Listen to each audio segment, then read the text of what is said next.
আসলে এই জায়গাটি একটি দেবত্বর সম্পত্তি। আপনারা জানেন যে ব্রিটিশ আমল থেকে এই জায়গাটি দেবত্বর সম্পত্তির সেটা রয়েছে।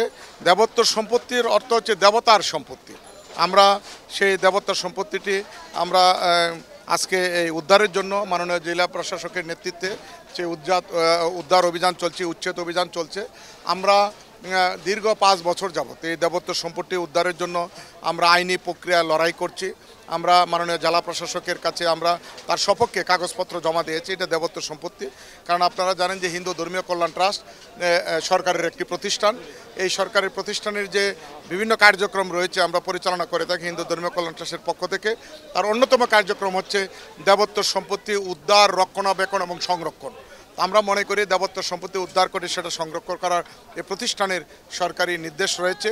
আমরা সরকারের সেই নির্দেশ অনুযায়ী বা আমাদের উপর অর্পিত দায়িত্ব অনুযায়ী আমরা সেই জায়গাটি উদ্ধারের জন্য মতিঝিলের সবচেয়ে গুরুত্বপূর্ণ জায়গা মতিঝিলের এই জায়গাটি দীর্ঘদিন যাবৎ ব্যাহত অবস্থায় আছে, অবৈধ দখলদারদের দখলে আছে।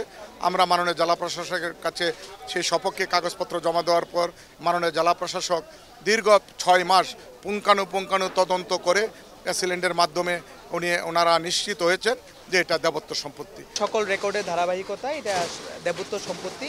তো দেবত্ব সম্পত্তির মূল বিষয় হলো এটা সেবায়ের যারা থাকে তাদের এটা রক্ষণাবেক্ষণ করার কথা ছিল, কিন্তু যেহেতু এটা অবৈধ দখলদাররা অলরেডি কিছু অস্থায়ী স্থাপনা তৈরি করেছে, তো যখনই এটা সরকারের নজরে এসেছে তখনই আমাদের ঢাকা জেলার সম্মানিত জেলা প্রশাসক জনাব আনিসুর রহমান স্যারের নেতৃত্বে এবং নির্দেশনায় আমাকে যখন ম্যাজিস্ট্রেট নিয়োগ করা হলো, আমি তখন আমার সংশ্লিষ্ট অফিস কর্মকর্তা পাশাপাশি হলো আমাদের যে আইনশৃঙ্খলা বাহিনীর সদস্য আছে তাদের সবাইকে নিয়ে আমরা আজকে সকাল 9 ঘটিকা থেকে উচ্ছেদ কার্যক্রম পরিচালনা করছি। আচ্ছা ভাই, এটা অফিসিয়ালি হস্তান্তর কখন করবে?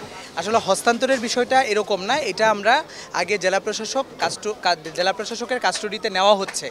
পরবর্তীতে এটা জেলা প্রশাসক স্যার সিদ্ধান্ত নেবেন ঊর্ধ্বতন কর্তৃপক্ষের সাথে আলোচনা করে যে এটা কীভাবে পরবর্তীতে হস্তান্তর করা হবে। আজকের মূল প্রতিপাদ্য বিষয় হলো আমাদের সরকারি একটা দেবোত্তর সম্পত্তিটা অবৈধ দখল মুক্ত করা।